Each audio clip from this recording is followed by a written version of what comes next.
జై శ్రీమన్నారాయణ. శ్రీ గురుభ్యో నమః.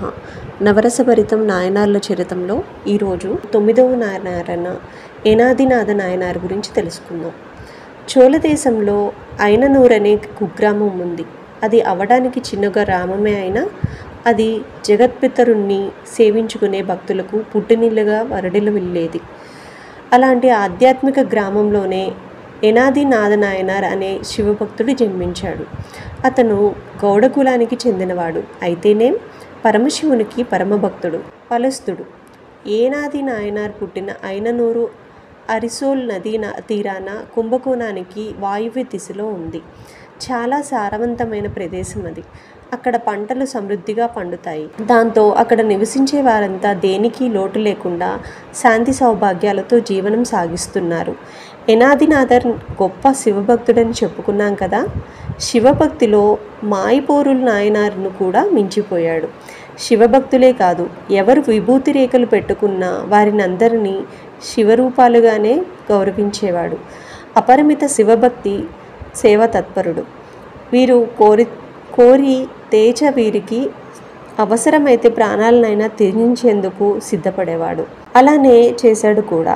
ఏనాదినాథర్ శివభక్తిలోనే కాకుండా కత్తిసాములో కూడా సుప్రసిద్ధుడు. ఎందరో రాజకుమారులను ఖడ్గ విద్యలో ప్రవీణులుగా తయారు చేసేవాడు. దాంతో మహారాజులెందరో గురుదక్షిణగా అతనికి సమర్పించిన ధనంతో బాగా ధనవంతుడయ్యాడు. అయినా ఎంత మాత్రం గర్వం లేకుండా వచ్చిన ధనాన్ని శివభక్తుల సేవ కోసమే వెచ్చించేవాడు. కత్తిసాము విద్యలో పలువురితో ప్రశంసలు అందుకున్నాడు. అయితే ఇది కొందరికి కంటగింపయింది. అతను సాధిస్తున్న కీర్తి ప్రతిష్టలు, సంపాదిస్తున్న ధనాన్ని చూసి సహించలేకపోయేవారు. అకారణంగా శివభక్తునిపై అసూయాద్వేషాలను పెంచుకున్నారు. అలా అసూయాద్వేషాలని పెంచుకున్న వారిలో అతిసూరన్ అనేవాడొకడు. ఏనాదినాథర్ మీద అకారణ కార్పణ్యాన్ని పెంచుకున్నాడు. అతనికి ఖడ్గ విద్య అంతగా రాదు. అయినప్పటికీ పేరు కోసం పాకులాడేవాడు. అందులో భాగంగానే పేరును కూడా అతిసూరన్ అని పెట్టుకున్నాడు. అతిసూరన్ అంటే గొప్ప సూర్యుడు అని అర్థం. దీనికి తగ్గట్టు కత్తి విద్యకు సరిపడనంత దేహదారుఢ్యం కూడా లేదు. కానీ అయినప్పటికీ ఎప్పటికైనా ఏనాదినాథర్తో తలపడి విజయాన్ని సాధించాలనుకున్నాడు.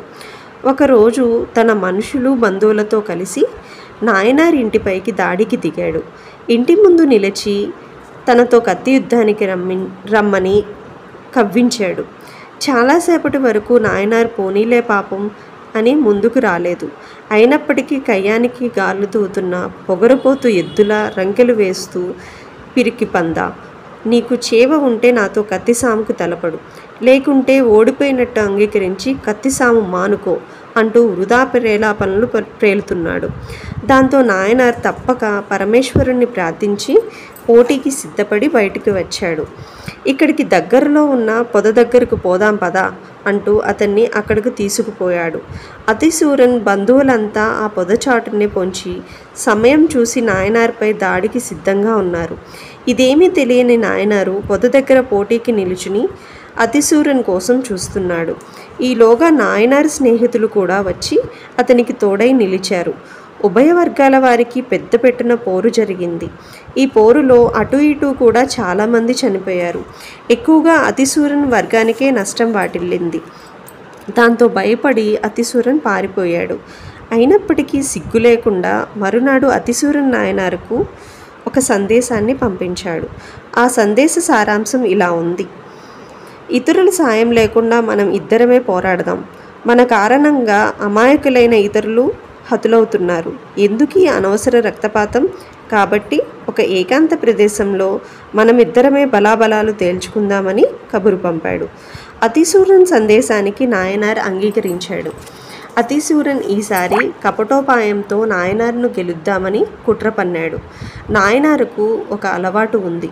శివభక్తులను కానీ వారిలా అలంకృతులైన వారిని కానీ ఎంతో గౌరవంగా అభిమానిస్తాడు. దీన్ని ఆలంబనగా తీసుకుని అతిసూరన్ విచిత్రంగా ఎన్నడూ లేనిది ఈసారి తన ఫాలభాగంపై 3 విభూతి రేఖలు దిద్దుకుని అవి కనిపించకుండా కవచం అడ్డుపెట్టుకుని నాయనార్పై పోరుకు దిగాడు. ఎనాదినాథర్ అతిసూరన్పై ఖడ్గాన్ని ప్రయోగించబోయాడు. ఆ క్షణమే అతిసూరన్ ముఖంపై ఉన్న కవచాన్ని తొలగించాడు. అంతే, నాయనార్ నిశ్చేష్టుడయ్యాడు. అతిసూరన్ ఫాలభాగంపై విభూతి రేఖలు చూసి ఆశ్చర్యపోయాడు. వెంటనే ఖడ్గాన్ని కిందకి దించి, అయ్యో, ఎంత శివాపరాధం చేయబోయాను. అతనిప్పుడు శివభక్తుడయ్యాడు. అతనికి మనం ఎలాంటి హాని తలపెట్టకూడదు. నిజంగా నన్ను చంపితే అతిసూరన్కు మనశ్శాంతి దక్కుతుందని భావిస్తే తను మరణించేందుకు సిద్ధంగా ఉంటాను అనుకున్నాడు. అలా భావించి చేతిలోని ఖడ్గాన్ని విసిరివేయబోయాడు. అంతలోనే ఖడ్గాన్ని పారేయాలనే ఆలోచన మార్చుకొని, నేను ఖడ్గాన్ని విసిరేస్తే నిరాయుధుణ్ణి చంపిన పాపం అతనికి అంటుకుంటుంది. శివభక్తునికి అలాంటి పాపం తగలనివ్వకూడదనుకుంటూ ఉండగానే సూరన్ నాయనార్ను బలంగా పొడిచి చంపేశాడు. నాయనార్ నిర్మలమైన భావనకు, శివభక్తి తత్పరతకు, శివభక్తుల పట్ల అతను చూపించే గౌరవానికి పరమేశ్వరుడు చెలించిపోయాడు. ఈ విధంగా అతిసూరన్ చేత నాయనార్ను సంహరింపచేసి అస్థిరమైన ఇహలోకం చెర నుండి విముక్తి కలిగించి తన లోకానికి తీసుకువెడదామని భావించి అప్పటికప్పుడు ఏనాదినాథుని ముందు సాకారుడై నాయనార్ను తన లోకానికి తీసుకుని వెళ్ళాడు పరమేశ్వరుడు. వచ్చే భాగంలో 10వ నాయనార్ గురించి తెలుసుకుందాం. అంతవరకు సెలవు.